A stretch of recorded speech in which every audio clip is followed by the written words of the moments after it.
What's going on, everyone? My name is Jasmine. On today's episode of The Slain Project, we're going to be talking about the case of 21-year-old Dwayne Lavallee. He was last seen in September 2018 at a gas station fueling up his car. A few days after that, his car was found abandoned, and there was no trace of him around his vehicle. He has never been seen or heard from since. And if you would like to see more videos on missing and murdered Indigenous people, click that subscribe button, and don't forget to check out some of my other videos. Now let's get right into it. Dwayne Lavallee is from the Skownan First Nation in Manitoba and has been missing since September 22, 2018. He was 21 years old when he was last seen.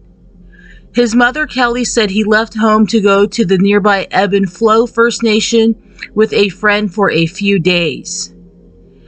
He was in contact with her while he was gone and even sent her a picture of a woman who he had just met. Her name was Nikki, and she claimed to be a CFS worker.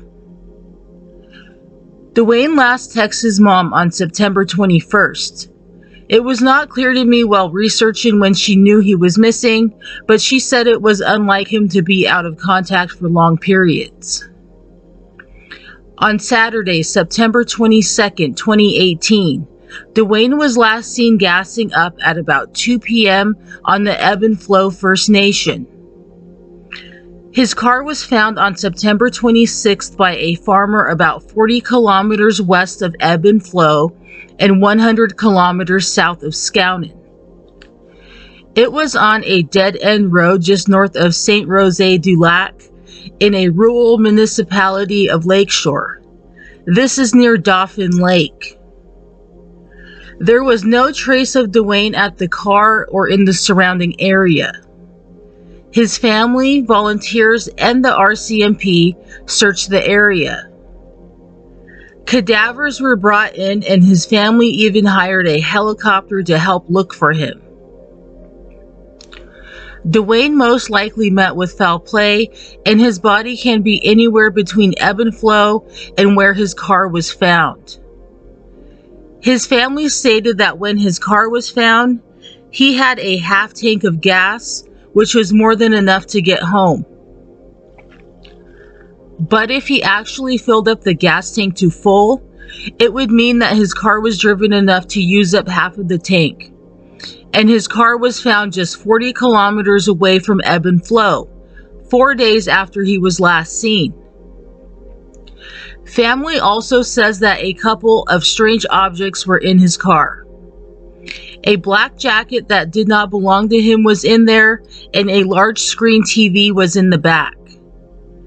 They said that the TV was dusted for prints, and it was totally clean and free of fingerprints. To add to this, the woman Dwayne met named Nikki messaged Dwayne's mom on September 24th through Facebook. This was 2 days after Dwayne was last seen and 2 days before his car was found. She asked her if Dwayne could bring her TV back. She also added that he was supposed to pawn the TV for her and that the TV was in his Dodge Journey. If it was her TV, why were her prints not on the TV? She could have cleaned the TV before trying to pawn it for money, but then prints from the person who put the TV in the car should have at least been on the TV. The whole thing about the TV is weird. If Dwayne really was supposed to pawn it, then how did she know it was still in the back of his car? And why didn't she just say it was in the back of his car? She said Dodge Journey. The whole text message just seems like it was made up and overthought. Dwayne's family also said his friend that accompanied him to Ebb Flow never helped search for him. There are numerous other screenshots and theories on a Facebook page set up for Dwayne by his family.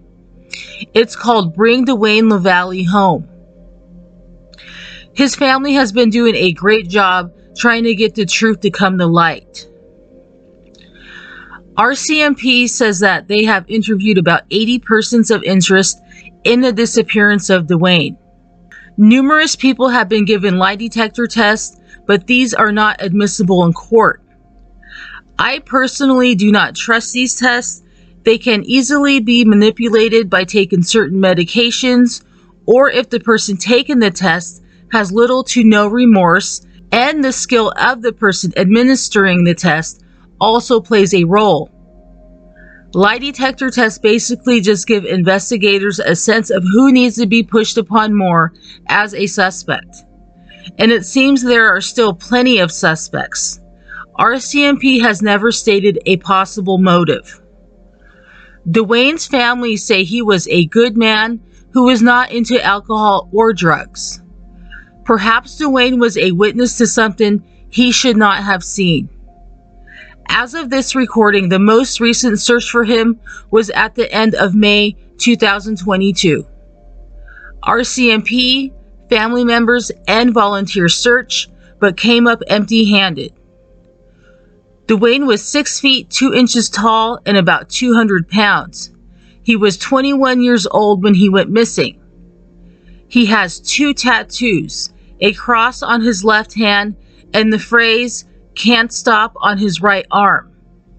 His family accepts the fact that he is probably deceased, but they still want to bring him home. The people responsible for taking him away from his family are still out there. Dwayne was a large man, and more than one person was probably needed to harm him and dispose of his body. If you have any information, please call Crime Stoppers at 1-800-222-TIPS or message the Bring Dwayne Lavallee Home Facebook page.